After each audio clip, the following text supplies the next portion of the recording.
प्यारे बच्चों, जय हिंद। इसका पहला पार्ट हमने श्लोक नंबर 1 से 3 तक पहले पार्ट में डाल दिया गया है और अब इस पार्ट में हम चौथे श्लोक से शुरू करेंगे। चौथा श्लोक है, कंचित कालम नय माम अस्मान नगरात बहुदूरम प्रपश्यामि ग्रामांते निर्झर नदी पयः पूरम एकांते कांतारे अक्षणमपि मे सयात संचरणम सूचि पर्यावरणम। अन्वय प्रसंग हम पहले जैसा इसका लिख सकते हैं। उसके बाद अन्वय, कंचित कालम माम अस्मात् नगरात बहुदूरम नय ग्रामांते निर्झर नदी पयः पूरम प्रपश्यामि एकांते कांतारे मे अक्षणम अपि संचरणम सयात सूचि पर्यावरणम। व्याख्या, कवि नगरीय वातावरण से तंग आकर कहीं दूर गांव या वन में प्रकृति का आनंद लेना चाहता है। इसलिए कवि कहता है कि कुछ समय के लिए मुझे इस नगर से बहुत दूर ले चलो, जहां मैं गांव की सीमा पर जल से परिपूर्ण झरने, नदियां और तालाब देख सकूं, उनका आनंद उठा सकूं। एकांत वन में पल भर के लिए घूमना फिरना हो सके, क्योंकि प्रकृति की गोद में शुद्ध वातावरण ही मानव जीवन के लिए एकमात्र सहारा है। भावार्थ, भाव यह है कि कवि नगरों के दूषित वातावरण से तंग होकर शुद्धिकरण के लिए किसी गांव या वन की शरण में जाना चाहता है। वह ऐसे स्थान पर जाना चाहता है जहां गांव की सीमा पर बहती हुई नदियां, झरने, जल से भरे हुए तालाबों का आनंद ले सके, जिससे कुछ समय के लिए उसका घूमना फिरना हो सके।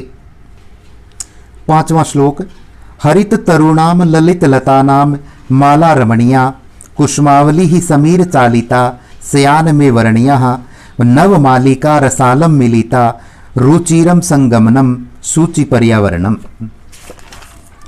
अन्वय, यत्र वने हरित तरुणाम ललित लतानाम च रमणीय माला सयात समीर चालिता कुष्मावली में वर्णिया सयात नव मालिका रसालम मिलिता सयात यत्र मम रुचिरम संगमनम सयात सूचि पर्यावरणम।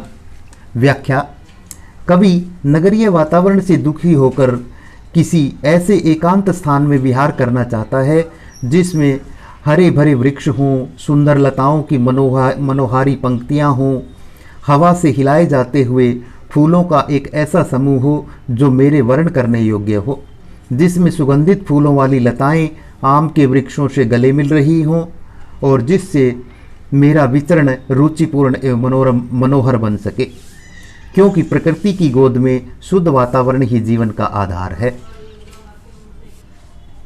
भावार्थ, नगरीय वातावरण से दुखी कवि ऐसे वन प्रदेश में जाने की कामना करता है जहां हरे भरे वृक्ष, सुंदर लताओं की पंक्तियां, वर्ण करने योग्य हवा से हिलाए जाते हुए फूलों के समूह, सुगंधित फूलों वाली लताएं आम वृक्षों से लिपटी हुई हों, जिससे मेरा विचरण रुचिपूर्ण बन सके, क्योंकि शुद्ध वातावरण ही मुझे जीवन दान दे सकता है।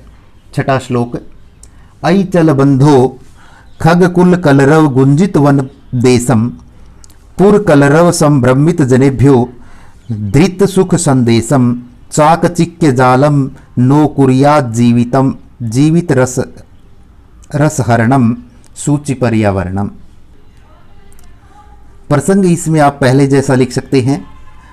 अन्वय, अई बंधो पुर कलरव संभ्रमित जनेभ्यः धृत सुख संदेशम खगकुल कलरव गुंजित वन देशम चल नगरस्य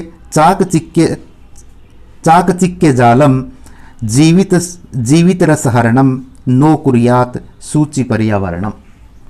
व्याख्या, नगरीय पर्यावरण से दुखी कवि अपने मित्र को पुकारते हुए कहता है कि हे मित्र, मुझे ऐसे वन प्रदेश में ले चलो जहां नगर में होने वाले कोलाहल से व्याकुल लोगों के लिए पक्षियों के समूह की चहचहाहट से गुंजायमान वन प्रदेश सुख का संदेश दे रहे हों।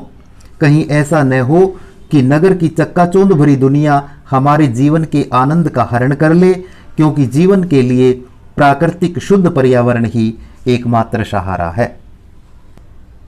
भावार्थ, नगरीय पर्यावरण से दुखी कवि अपने मित्र को पुकारते हुए कहता है कि मुझे उस वन स्थल की ओर ले चलो जहां गांव और वन की ओर लौट जाने का संदेश ही सुख प्रदान करने वाला है, जहाँ सारा वन पक्षियों की चहचहाट से गुंजायमान हो। नगरीय जीवन की चक्काचौंध का यह जाल हमारे जीवन का आनंद का हरण कर लेगा।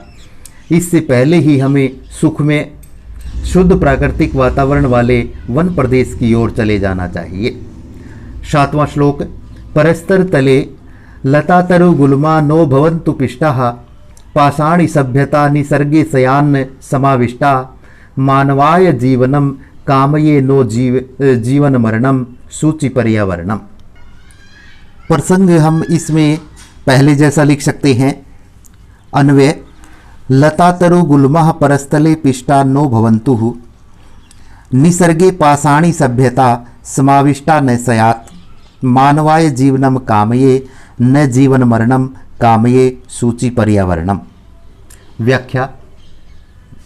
नगरीय वातावरण से दुखी कवि चिंता व्यक्त करते हुए कहता है कि कहीं लता वृक्ष झाड़ियां पत्थर की शिलाओं के नीचे न पिस जाएं, इस संसार में कहीं पथरीली सभ्यता का समावेश न हो जाए। मैं तो मानव के जीवन की कामना करता हूँ, जीते जी मरने की नहीं, क्योंकि जीने के लिए शुद्ध प्राकृतिक वातावरण ही एकमात्र सहारा है। भावार्थ। आज धरती पर घास फूस इत्यादि वनस्पतियाँ समाप्त होती जा रही हैं। कहीं मकान, कहीं फैक्ट्रियाँ, तो कहीं पर सड़कों का जाल बिछ गया है। ऐसा लगता है जैसे लताएं, पेड़ और झाड़ियाँ पथरीली सभ्यता के नीचे दब कर रह गई हैं। यदि ऐसे ही चलता रहा तो यह पथरीली सभ्यता एक न एक दिन कोमल प्रकृति को ही नष्ट कर देगी। मुझे मृत्यु से डर नहीं, परंतु दूषित पर्यावरण के कारण जीते जी मरने की स्थिति बन गई है। इस स्थिति से बचने के लिए हमें पर्यावरण को प्रदूषित होने से बचाना चाहिए। यहाँ पर बच्चों आपका पाठ समाप्त होता है। यदि वीडियो आपको अच्छी लगे तो चैनल को सब्सक्राइब करना और वीडियो को लाइक करना। धन्यवाद।